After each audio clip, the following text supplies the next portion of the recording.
horas de la mañana o a 37,7 en horas de la tarde. Igualmente, esto depende del lugar donde tomemos la temperatura corporal, ¿sí? Porque varía, depende si la tomamos en la cavidad oral, en la axilar y rectal, en la cual los valores son diferentes en esos tres lados, ¿sí? Las más confiables son a nivel oral y a nivel auditivo, ¿sí? Que no la puse acá.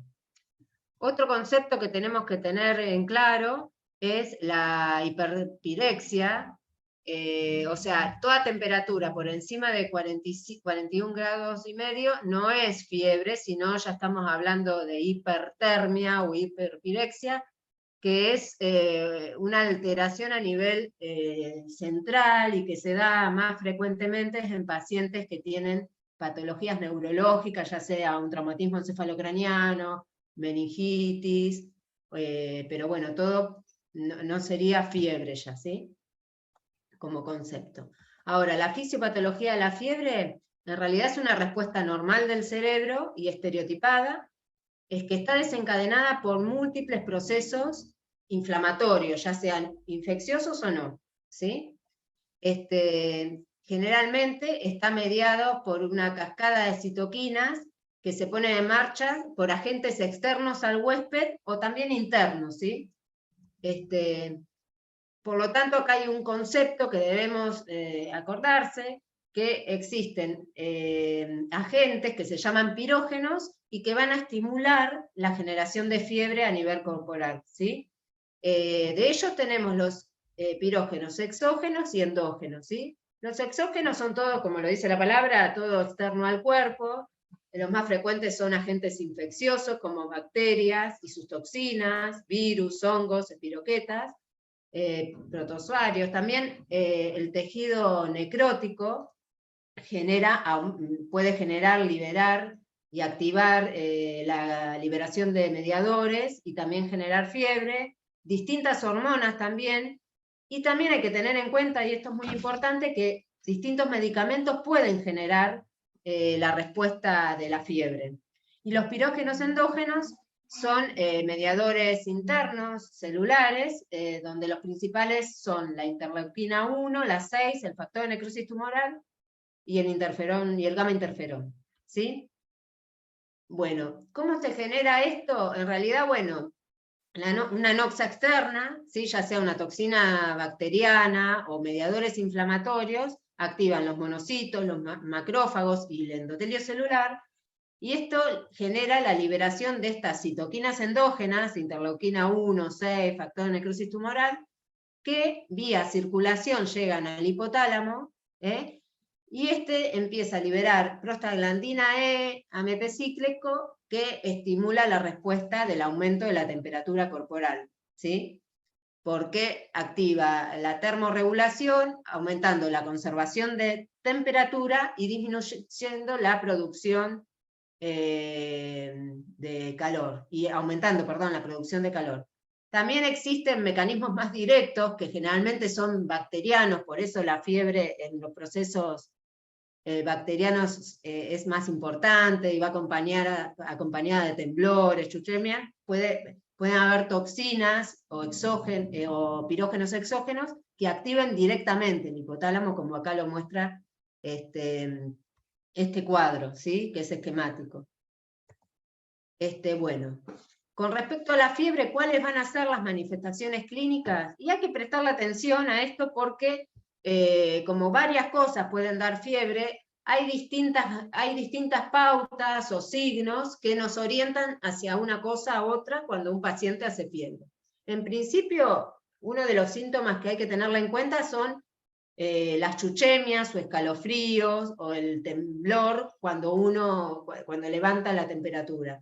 Esto generalmente cuando sucede, lo primero que hay que pensar es que hay algún proceso infeccioso y que seguramente sea bacteriano, ¿sí? Porque es raro que otras enfermedades que generen aumento de la temperatura corporal o fiebre genere este síntoma, ¿sí? Después también puede ir acompañada la fiebre de artralgias y mialgias, de dolor de espaldas, anorexia, somnolencia, aumento de la temperatura corporal, ¿sí? Que lo vamos a constatar midiéndola, obviamente, y esto es importante porque obviamente los síntomas, los otros subjetivos, pero constatar el aumento de la temperatura es parte del diagnóstico, ¿no? De la fiebre. También vamos a tener taquicardia, ¿sí? Cuando generalmente es secundaria a procesos infecciosos. Ahora después, a medida que avancemos en la clase, vamos a ver que hay pacientes que presentan fiebre de causa no infecciosa y que existe una bradicardia relativa o fiebre sin taquicardia, que sería lo mismo. Hay aumento de la temperatura, de la presión arterial, también con aumento de la tensión arterial diferencial, ¿sí? Por disminución de la diastólica por vasodilatación periférica. Bueno, cuando uno comienza a tener fiebre, al principio, en una primera etapa, la piel va a estar fría y seca, ¿sí? Ahora, cuando ya aparece el aumento de la temperatura, la piel se torna caliente, que es la parte de meseta del estado febril, y se vuelve sudorosa en la fase de defervescencia o en la tercera fase de la temperatura. Después hay otras manifestaciones clínicas, como son los cambios del nivel de conciencia, que en realidad esto es más frecuentemente observado en pacientes ancianos sobre todo, convulsiones, ¿sí? Que se ven en pacientes previamente epilépticos, ¿sí? Por bajar el umbral de las convulsiones, y también es frecuente verlos en niños menores de 4 años, ¿sí? Que serían las famosas convulsiones febriles. Bueno, antes de proseguir con la clase, me gustaría presentarle unos casos clínicos. La idea es presentar 3 para tratar de abarcar las distintas formas o categorías de la fiebre, ¿sí? Bueno, el primer caso se trata de un paciente de 53 años que comienza 3 semanas previa a la internación con fiebre de 38 grados, 38,5, ¿sí? Por motivo por el cual es internado para estudio de fiebre de origen desconocido, ¿sí? En la internación al examen físico se constata una formación supraclavicular derecha de 7 por 7 centímetros, con bordes irregulares y adheridas a planos profundos, no dolorosa, que llevaba 15 días de evolución, o por lo menos él la había notado en ese periodo, ¿sí? Y acá hay una foto en la cual se evidencia a nivel supraclavicular derecho esta formación. También se observa, como particularidad en el examen físico, lesiones redondeadas de 1 centímetro, nodulares, palpables, violáceas, que están dispersas en la región anterior y posterior del tronco, con predominio a nivel inguinoescrotal y también a nivel de la mucosa lingual, ¿sí? Estas lesiones, y en la foto anterior acá también se ven en el tórax, que son estas, que son palpables y vinosas, pero bueno, en la región inguinoescrotal son mucho más ostensibles, ¿sí? Ese es el caso 1. Lo vamos a resolver al final de toda la charla, los 3 casos, ¿sí? Después el segundo caso es una paciente de 73 años que comienza aproximadamente hace 1 año con registros subfebriles de 37,7 grados, ¿sí? 2 por semana, ¿sí? No era una fiebre continua, acompañada de miartralgia y mucho dolor a nivel de la cintura escapular. En ella se le realiza el diagnóstico de hombro congelado y la medican con tratamiento con infiltraciones locales más prednisona, 80 miligramos por día, y kinesioterapia, no obteniéndose mejoría de su cuadro clínico.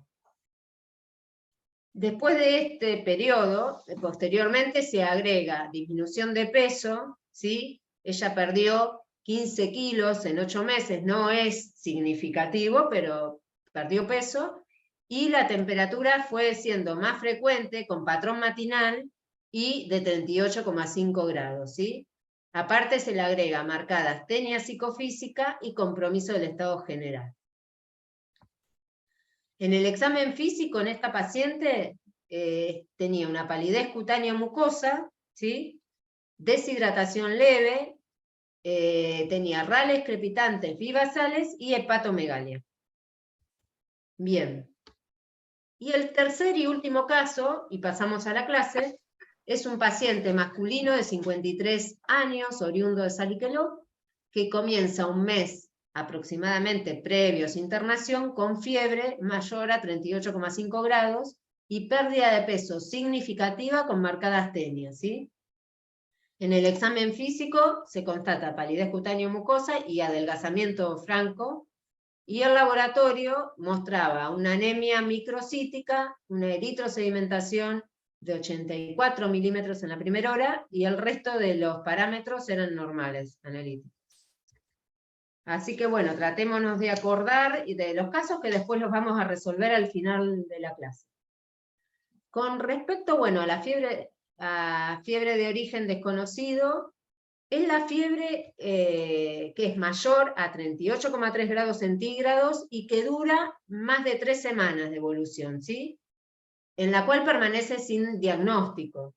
Después, bueno, de haber sido hospitalizado y estudiado exhaustivamente por lo menos una semana, ¿sí? O en 3 consultas consecutivas ambulatorias, ¿sí? Por medio de estudios y demás. Entonces, esa es la definición.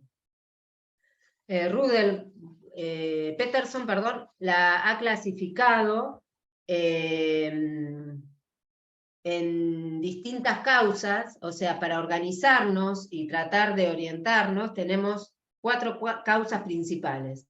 En principio, y la más frecuente, que son el 50% de la causa de fiebre de origen desconocido y síndrome febril prolongado, son las infecciosas.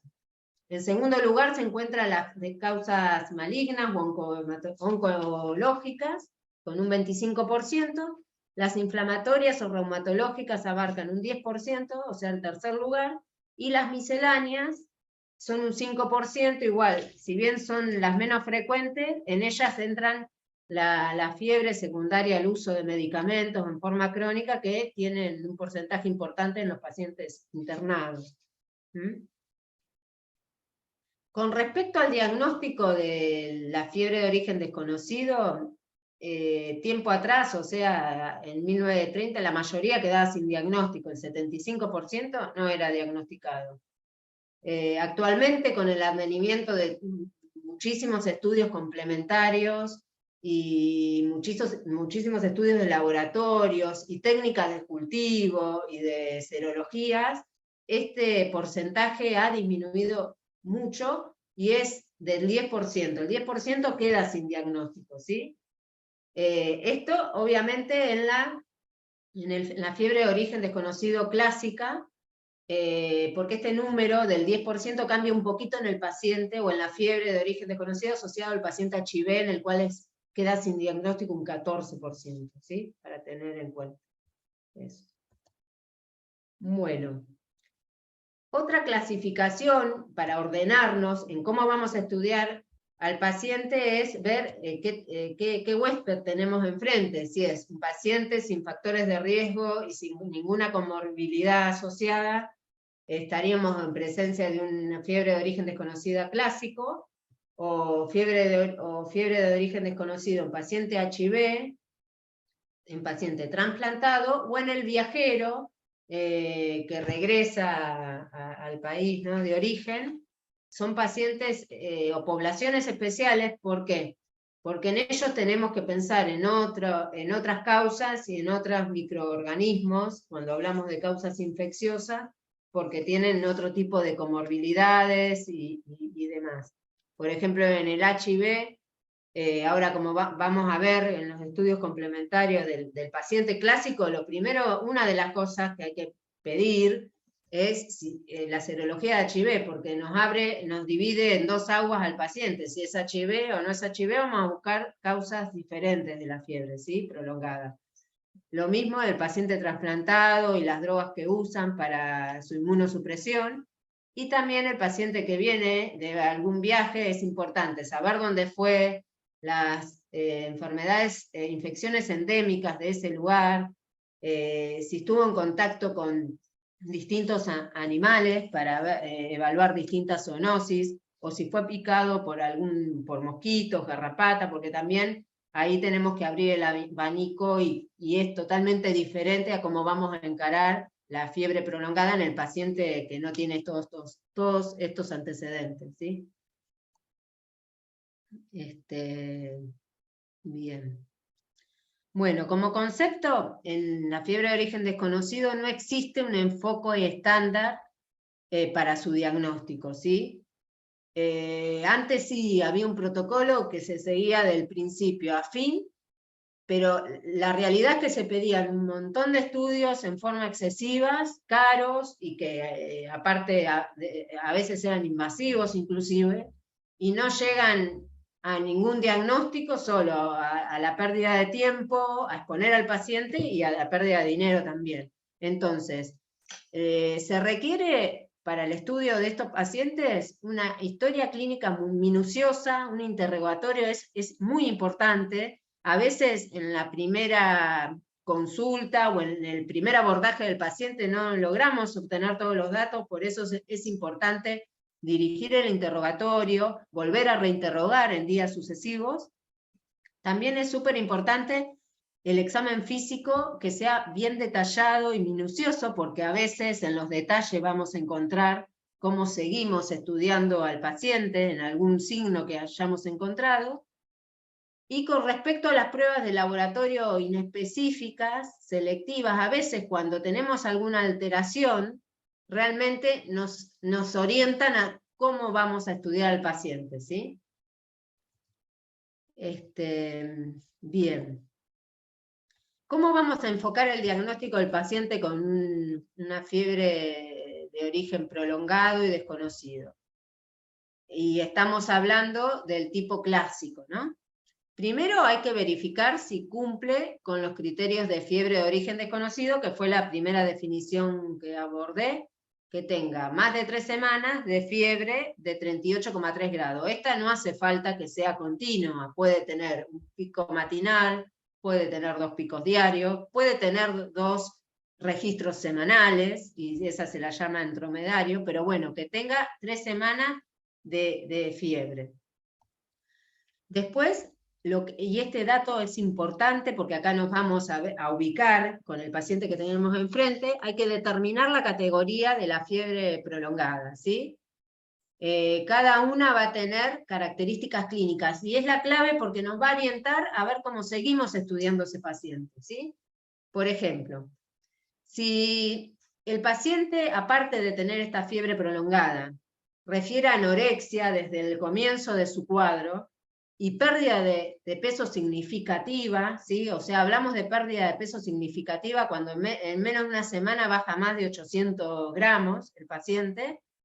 Esto nos va a hacer pensar o orientar a que puede ser que se trate de un problema no infeccioso y más bien oncológico o maligno de la fiebre, ¿sí? Ahora, si esta fiebre lleva 3 semanas, pero va acompañada de escalofríos, de chuchemias, de cada vez que hace fiebre el paciente está muy comprometido, muy taquicárdico, sudoroso, nos va a orientar hacia causas infecciosas, sobre todo si son continuas, y sobre todo de causas bacterianas, ¿sí? Y a diferencia de estas dos opciones, va acompañado de sinovitis o poliartritis, nos tenemos que orientar hacia algo más bien inflamatorio o reumatológico, ¿sí? Entonces, ahí estaríamos, ¿cómo vamos a dividir las categorías de las características clínicas? En tercer lugar, es importante determinar el patrón de órgano afectado, ¿sí?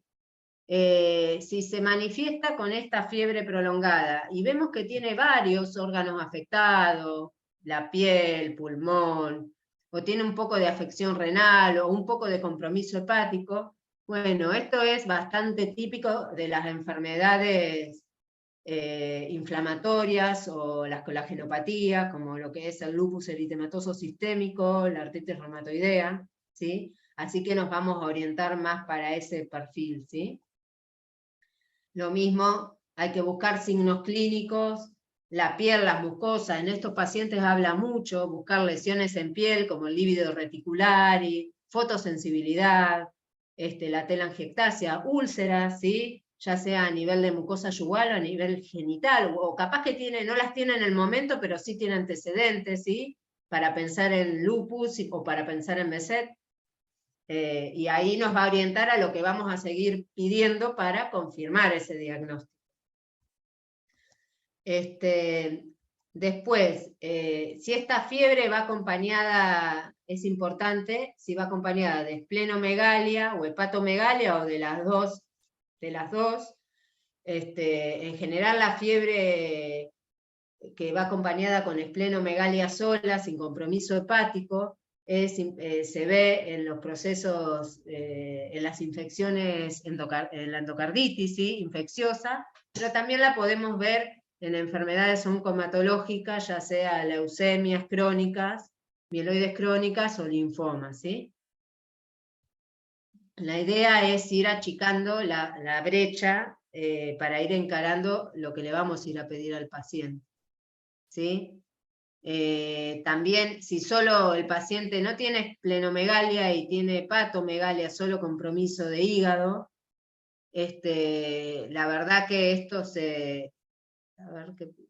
acá, perdón, se limita, se nos disminuye la posibilidad diagnóstica, ya que o puede tener o un absceso hepático, o un hígado, o un tumor primario hepático, ¿sí? O un hígado metastásico.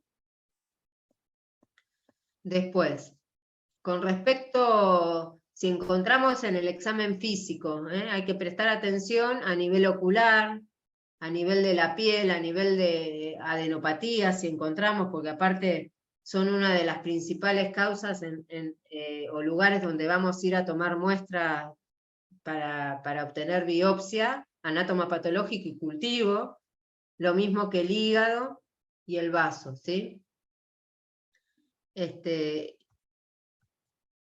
Bueno, hay adenopatías. Bueno, otro dato importante es evaluar, obviamente al paciente, como vengo diciendo, hay que evaluarlo en su conjunto, ¿no? Ver la presencia, tratar de prestar atención si encontramos algún soplo a nivel del precordio, ya que es un dato importante y nos hace pensar o sospechar la presencia de endocarditis, sobre todo la subaguda.